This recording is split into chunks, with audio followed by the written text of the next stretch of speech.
This took place 2 years ago, and I can still recall every moment in almost perfect detail. It was nearing the end of school. Everyone was on their way to their last period, which for me was history, a class that I not only wasn't good at, but I also disliked the teacher, and at that point I honestly had no motivation of even showing up. So, ultimately, I decided to ditch and hide out in one of the bathroom stalls located near the very back of the school. Almost no one went back there, so I figured no one would find out anyway. I was in the furthest back stall, playing some game on my phone, when the ear-deafening sound of the principal coming over the intercom made me jump. Lockdown, lockdown. This is an emergency alert. Please follow lockdown procedures. Go into the nearest room or building, lock the door, and turn off all lights. It was a lockdown announcement, though I honestly didn't pay it any attention, considering they were all practice, and so I just continued to sit there in the stall and wait. But just then, all the lights to the building seemingly shut off all at once. The hum of the light faded, along with the buzzing of the AC unit, which meant all the power to the school had been cut off. The bathroom had gone pitch black, and that's when I was actually starting to get worried. Power was never cut off during practice lockdown drills. I texted my friend asking him what was going on, and literally right away he answered back with a text saying, "Dude, where are you? It's a real lockdown. Everyone's asking where you are." I told him I was in the bathroom, and he responds saying I should hide. But where else could I go? I wasn't just going to run out into the hallway to find a better spot. So ultimately, I decided to stay and hide in the stall I was in. I turned my phone's brightness down and texted my friend again.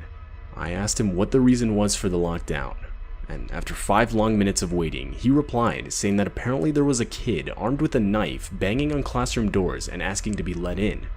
Both my classroom and the bathroom I was in were on the same floor, so I turned off my phone and tried my best to see if I could hear anything. There were running footsteps, and that was shortly followed by the sound of the bathroom door opening. I was absolutely horrified at what I was hearing. Whoever entered walked towards the stall next to me, went inside, and shut the door. I held my breath for what seemed like forever. Then, to break the silence, in a shaky voice, I said, "Who's in here?" It was silent for a second, and then I heard a voice reply with, "I'm just looking for a place to hide. I heard there was a lockdown over the speakers." That didn't really answer my question, but the guy sounded around my age, and so I decided I'd just let it go. We sat in silence for what seemed like forever, when finally we got another announcement telling all students to exit the school in an orderly fashion through the front doors, where cops would be waiting outside. I exited the stall, but was surprised to see the guy next to me didn't. I asked him if he was coming, and he replied saying, Yeah man, just give me a couple minutes." I thought that was weird, but regardless, I left the bathroom and started heading towards the front exit of the school. As I was walking, my phone went off. My friend had texted me. He said that apparently a kid who was maybe a couple years older than us tried to rob a nearby gas station at knife point. The guy actually stabbed a couple people, and when he was unsuccessful in getting any money, he ran to hide in our school to blend in as one of the students. But what horrified me the most was the last sentence. My friend said that the cops outside were saying that the kid was still inside, and that he was hiding somewhere in the back of the school. Reading this changed my walk to the front doors into a full-on sprint. Right as I got outside, I would frantically inform one of the police officers of what I had experienced. And after they searched the bathroom, they found it was empty, but that the window inside was broken. The kid had broken and escaped through the window. Needless to say, for the next few school days, I had gotten a lot of unwanted attention because of what I had experienced. As far as I know, the kid still hasn't been caught, and it's still just difficult for me to come to terms with the fact that I was unknowingly hiding in a stall right next to the guy I was trying to hide from.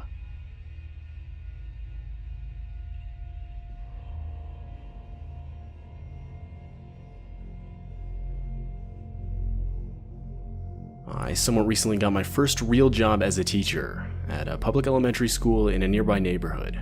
It was the first school year I was teaching, and at this point it was only September, so needless to say, I was still learning the ropes. It was honestly pretty stressful.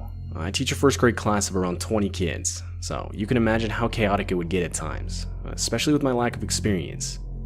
I remember one day, I was in the middle of assigning the kids a worksheet for spelling simple words, when the principal's voice came over the school's loudspeaker and ordered a lockdown. Now, being a new teacher, I wasn't yet informed of when the school had practiced lockdown drills around the year. Therefore, I had no idea if this was a drill or not. But I knew either way I had to follow protocol. I turned off the room's lights, locked the doors and windows, and had the kids sit against the walls out of sight. I'd say maybe 5 minutes passed of complete silence when I could faintly start to hear doors being banged on down the hall.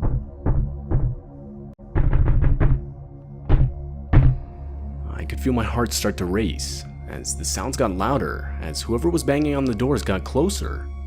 At this point, I still had no idea whether it was just the principal checking all the classroom locks or an actual intruder in the school. But my thoughts were interrupted by one of my students bursting out crying. It was too loud. There's no doubt whoever was outside would have been able to hear it. I could tell. The banging outside stopped in response to the noise, shortly after followed by a single pair of footsteps walking up to the door. It was silent for a few seconds, but the silence was quickly broken by a male's voice yelling out, "Hey guys, I think there's kids in this one." And that confirmed this lockdown was real. More footsteps could be heard running up to the door, and that's when genuine attempts to break down the door were made by multiple people. At that point, not a single kid in the class wasn't crying or screaming in fear. I didn't know what to do. I was never trained for this kind of situation. And that's when 2 gunshots could be heard. But it didn't come from the intruders. Police were now inside the building. Right after the shots were fired, the intruders could be heard running down the hall. 30 minutes later, and we were given the all clear. It turns out the intruders were 3 local high school students. They were eventually caught, but when asked why they did it, they would say close to nothing. Although, one of the kids claimed it was a bet, but personally I don't believe that for a second. No bet is worth going to court over and even possibly losing your freedom. I firmly believe they had much worse intentions. Although most likely traumatized, luckily no one was physically hurt. The shots that were fired by the police were claimed to have been warning shots and were aimed directly into the ground. It's been 2 years since this all happened, and I still teach first grade at the same school and even in the same classroom. And to this day, those bullet holes can still be seen in the school's hallway.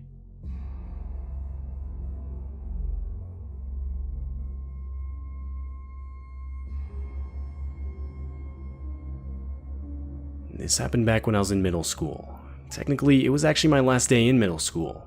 It was late May, and for our last day, our school would do a sort of field day where the whole school would play a bunch of games to celebrate the end of the school year. Now, back then, I used to be a pretty active kid, but unfortunately, due to a recent concussion, I was unable to participate in any games the whole day. I was pretty disappointed, yeah, though I did bring my DS and quickly opted to just sit inside one of the classrooms and play that. As, there wasn't really anything else I could do.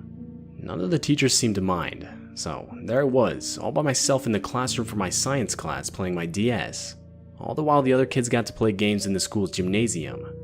It was a weird feeling being in that classroom alone. I don't really know how to explain it. Up until that point, I don't think I'd ever been in a classroom completely alone. Something that needs to be mentioned is that the teachers that weren't watching the kids in the gymnasium were in a room across the hall having meetings. I'd say I was playing on my DS for not even an hour when my English teacher, Miss Allen, rushed up to the classroom's door and closed it from the outside. She didn't say anything to me, so I figured she just wanted to make sure I couldn't hear whatever the teachers were talking about across the hall. Forgetting about it, I went back to playing my DS. A couple minutes later, the classroom's door swung open. I expected to see one of the teachers coming in to check on me, but no, a man I'd never seen before walked into the room and closed the door behind him. The guy had to have at least been in his 50s, and so I just assumed it was some kid's dad. It wasn't unusual for parents to come into the school to bring a student their lunch, so I asked if he was looking for someone. He replied with no, in a tone that seemed almost offended that I would even ask that question. Before I could say anything else, the guy started walking towards me. I asked him what he was doing, and that's when he lifted up his shirt, revealing a handgun on his waistband. He followed it up by saying, "Look, kid, I'm gonna need you to come with me, or I'm gonna kill you." The guy said it in the most carefree tone I had ever heard, and that along with the fact that I'd never even seen a gun in person before instantly overwhelmed me with pure fear. Before I could fully comprehend the danger of the situation I was in, the guy firmly grabbed my wrist and started pulling me towards the classroom door. But before we got into the hallway, the deafening sound of our school's lockdown alarm started going off. This was followed by the guy instantly letting go of my wrist and making a run for it down the hall and through a back exit. I stood there in shock for a second, but ultimately went back inside the classroom.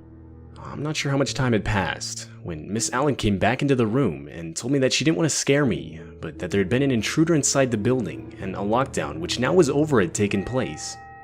I would tell her about the man, and instantly she brought me to a police officer who was already on the premises to explain what I had experienced. It turns out the man was the whole reason the school went into lockdown in the first place. The man was reported to have been scoping out the school all morning, and when he was seen getting close to the building itself, someone would call the police, which resulted in the lockdown. The guy was later caught and would openly admit that he had been trying to scare kids into getting into his car so he could kidnap them. And this reality still horrifies me to this day. Not a day goes by where I'm not thankful for the school's alarm going off when it did. School lockdowns can be some of the most terrifying things you can experience. The general fear of what's going to happen next is very overwhelming for a lot of people, sometimes even if it's just a drill. In this video, we'll be going over 3 terrifying true school lockdown horror stories. If you guys do enjoy horror stories told in the first-person format, all I ask is that you consider subscribing, as that's the only content we post, and we upload around 4 videos weekly, sometimes even more. And be sure to stay to the end of the video, as honestly all of today's stories are absolutely terrifying. With that being said, let's continue into the school lockdown horror stories.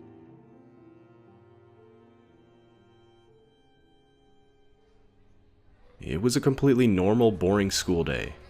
I was in 7th period math, and the clock showed 2:45 p.m., which means the school day was nearly done. As it was a Friday, and spring break was just around the corner, you could feel everyone getting antsy in their seats. A lot of people had tests and whatnot, whereas my class got to have fun.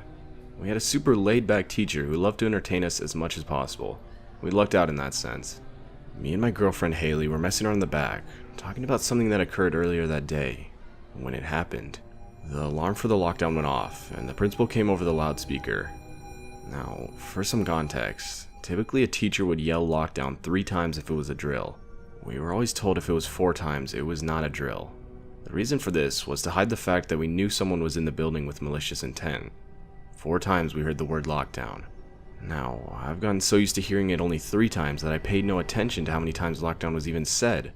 The teacher did the usual, turning off the lights, closing the door, and ushering us to the back corner of the room where we couldn't be seen from the glass on the door. Our classroom had 2 doors, one at the front and one at the back. In the midst of all the commotion, me and Haley did the one thing you should never do in a lockdown. We snuck out of the class. We were now in the hallway on the 3rd floor. Everything looked so weird. Not a single person in sight other than the 2 of us. A sort of humming noise came from the walls, indicating the school had cut all the power. I thought this was weird, as I thought it was only a drill. "Hey, why would they cut off the power if it's just a drill?" I asked. This was when we really started to question if it was actually a drill or not. But with us being stupid teenagers, we brushed it off as nothing. We continued roaming the halls when we started to hear a sound. We got really creeped out by this, as no one was supposed to be outside the class. Fearing it was a teacher, we ran into the nearest bathroom to hide. We ran into the 4th stall that was tucked into the corner and hid. We sort of just sat there, giggling, thinking we outsmarted the teacher. Maybe about 30 seconds had passed, and we started to hear the footsteps again, but this time much closer. My heart froze. We could tell it was right outside the door. At this point, we were sure we'd been caught. We kept as quiet and as still as possible, hoping not to make a sound. It was really weird though. The person outside hadn't come in yet, but they hadn't left either. If they left, we would have clearly heard their footsteps leaving, but we never heard them. Haley pointed this out to me, and that's when we started taking the situation a bit more seriously. The door opened, and someone stepped in. I was about to walk out of the stall and apologize for sneaking off when Haley stopped me. She whispered to me, "Isn't it protocol for teachers to ask if there's anyone in the bathroom?" She was right. This wasn't normal teacher behavior, and that's when the heart-dropping realization hit us. Whoever was in the bathroom with us wasn't a teacher. While contemplating what to do, the silence was broken. "I know you're in there." My heart dropped as the person said that. The voice was younger, and it obviously wasn't a teacher. We were practically crying at this point, unable to hold it back. The guy was now directly in front of the stall door.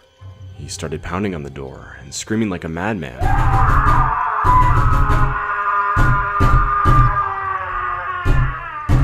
As this was happening though, I heard the door open again, followed by the familiar voice of my teacher, Mr. Taylor. Hey, what the hell are you doing? I heard a scuffle outside, and I immediately rushed to aid my teacher. Eventually we got the guy held down and the cops were called. Apparently, the man was an escapee from a mental asylum near the school, and thankfully, no one got hurt.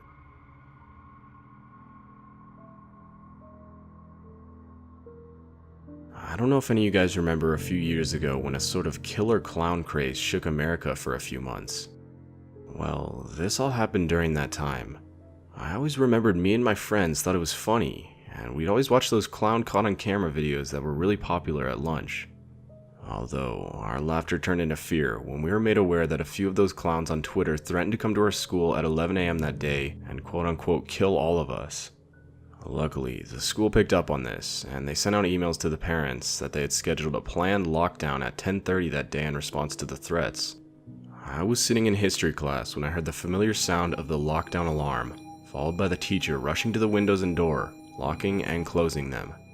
Even though initially the threat freaked me out, I wasn't worried at this point.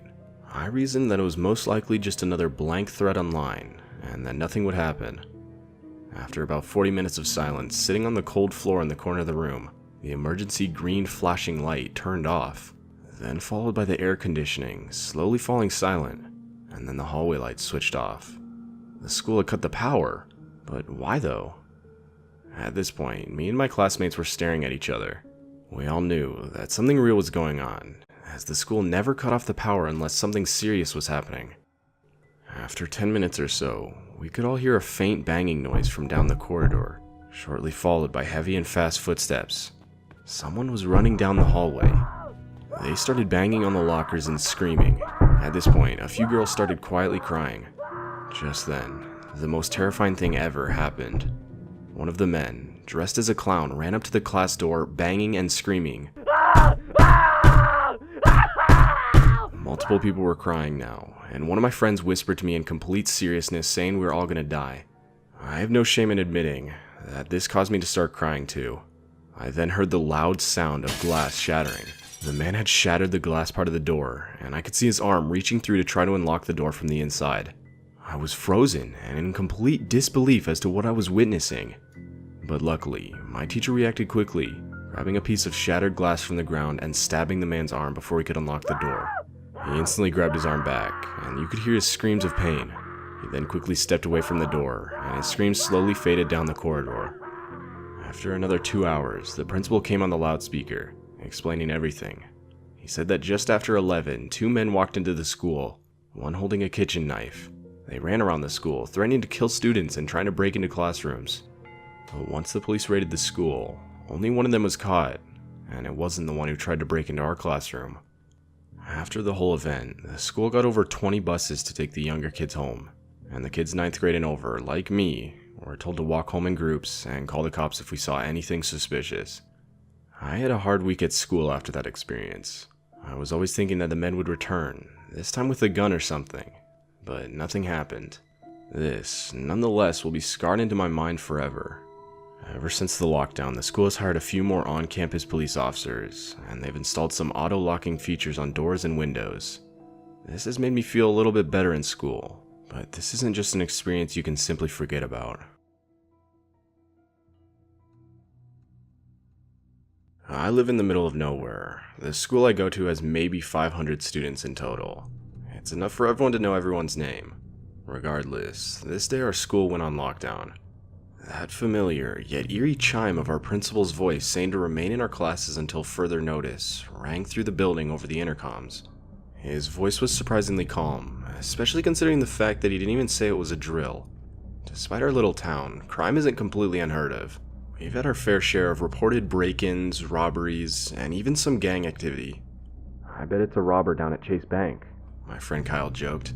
I laughed, and we started talking about what we actually thought the whole lockdown was for. Kyle's voice was beginning to get louder, only interrupted by our teacher, Miss Sander herself, shushing him.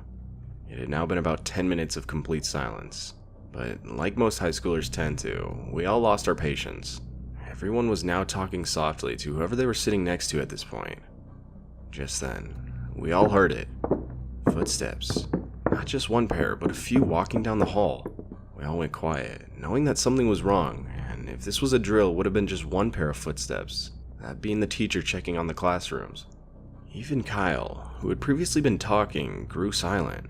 Miss Sander moved slowly to the doorway, peering out from behind a corner. The heaviness in the air was suffocating. Just then, we heard footsteps again, seemingly doing another lap around the school. A girl across the room let out a muffled sob of fear. I focused my attention on the door. I was leaning out from behind a table to peer through the window to see if I could see anything. I'm not sure what I expected to see, but whatever I was expecting, a whole lot of nothing was not it. The hallway was empty and completely dark, as it tends to be when no one was in it. The lights were all automated in my school, but just then, I noticed some of them turn on. A wave of yellow light instantly filled the room as we huddled in, casting shadows against the rows of desks.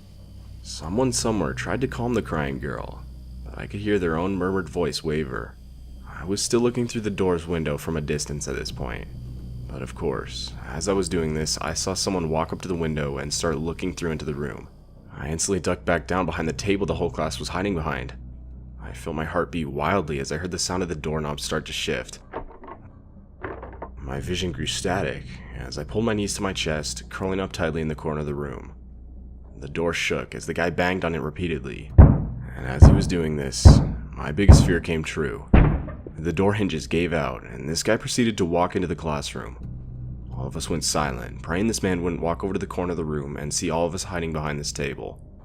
About a minute passed of just this guy standing there, and we could hear someone else sprinting to the door, followed by the words, Dude, we gotta go. The cops are already here. That's when I heard the guy start running out of the room and down the hall. The cops came, and a little later that was it. The guys who entered the school were never caught, and apparently they were armed with guns. The story goes that one of the kids at my school tweeted at a gang, essentially making fun of them the night before that school day. And of course, the gang took it very seriously and planned on raiding the school and killing the kid responsible. Luckily, they weren't successful, but this experience still terrifies me nonetheless. I went to middle school at a private school where the middle and high school was comprised of only 30 students. One of the assistant coaches for my middle school team was a soft-spoken man that volunteered for many of our school functions. I assume this is due to the fact that he had 2 adopted sons that attended my school. One was a grade older and one was a couple of grades below me. I didn't really remember him at all until I graduated high school and out of the blue get a phone call from a number I didn't recognize. Still don't know how he got my number. It turns out to be that this man was wishing me a happy graduation. I at first thought that he was just friendly, but then he called back insisting on taking me for a steak dinner. I tried to politely decline, but he began texting me and calling me nonstop. This made me really uncomfortable, and so I sternly requested he leave me be. A couple of years later, I am a sophomore in college and I received this email. Dear me, I shall try one last time, though not to bother, but to seek a friendship that I can feel can work and benefit us both. It seems that most people pass through their lives and leave a vacant mark, soon to be forgotten, or, if thought of, just a passing blip that does not linger. However then, there are those who leave their mark as if to say, I am somebody of value, I want to make a difference. I'm not sure where or how I so tragically messed up in trying to recapture a friendship that I felt important. Not wanting anything more or anything less, but a friendship of value and a meaning that would be of importance to 2 lives. Long ago, as a soccer coach, there was a young man of intrigue on my team. His intelligence shone through his skills on the soccer field, and there was something there, something that sparked a thought of value. It was difficult to define, harder still to understand. Nonetheless, that young man left a mark that would stay in the portals of my mind. Typically, society does not take kindly to a grown married man taking up a friendship with a young man with a family of his own. Innocent, of course, respectfully even more, but still looked at with this inevitable stink eye. Maybe one day the paths of this coach and team member will cross again. Most of the friendships that I value in my life have come along in the most unusual way. For instance, the 19-year-old female classmate at mortuary school that just seemed to fit under my wing. I was the one that was not interested in hitting on her, just establishing a friendship that could last for years to come. Or perhaps the 93-year-old lady in the nursing home who was hungry for the company of someone that enjoyed listening to her stories of times gone by. The 70-year-old author from Casey County that immediately gave a feeling of commonality that was uncovered after just a few dinners and glasses of Merlot. A young friend of a son who, lacking a father figure, just wanted respect from a generation that was not willing to give it. I could go on and on. I have found that the old saying that you can't pick your family, however, you can pick your friends is of tremendous value in my life. Souls are waiting around every corner or in the most bizarre places, but when you encounter them, the rewards are endless. What does all this mean? For you, perhaps nothing, or maybe, just maybe, something. This is for you to decide. Nature may have already taken its course, but I try not to give up on anything that I consider of value in my life or the lives of others. Best regards, him. I responded extremely curtly and notified this man that I forward the email to my father, attorney at law. I don't like to speculate, but considering the nature of the adoption of the demeanor and behavior of his sons growing up, as well as their age of proximity to me, I really worry about their upbringing. I never heard from this man since, but my younger sister said one of her male friends has had similar interactions with him. To add to the creepiness, this man is a mortician in my county. I would like to add a bit more context to this story. I would receive multiple voicemails a day of this man telling me things like, I want to take you out to a big steak dinner. Anything you want. We can even share some wine at my house before, or I don't know what I'm doing wrong and why you were pushing me away. I think we can truly get along great. Now, I agree. At first I thought this man was simply reaching out to me in a friendly manner, but the persistence after being nicely turned down is what raised red flags. After starting college, I received a new phone number as well as a new email address. Not for this reason, but because I got my own phone plan and started university with a new email. My second year here, he tracked down both informations again.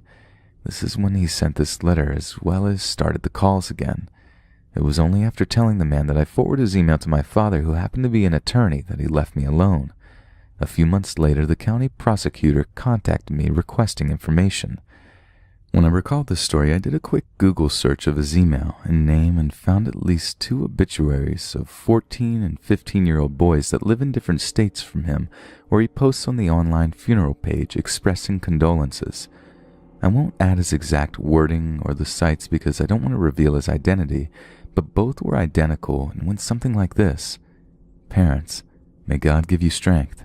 I feel like I have gotten to know your son through the Facebook posts and messages we have shared, and have grown to love him and have plenty of respect for him. My heart is aching.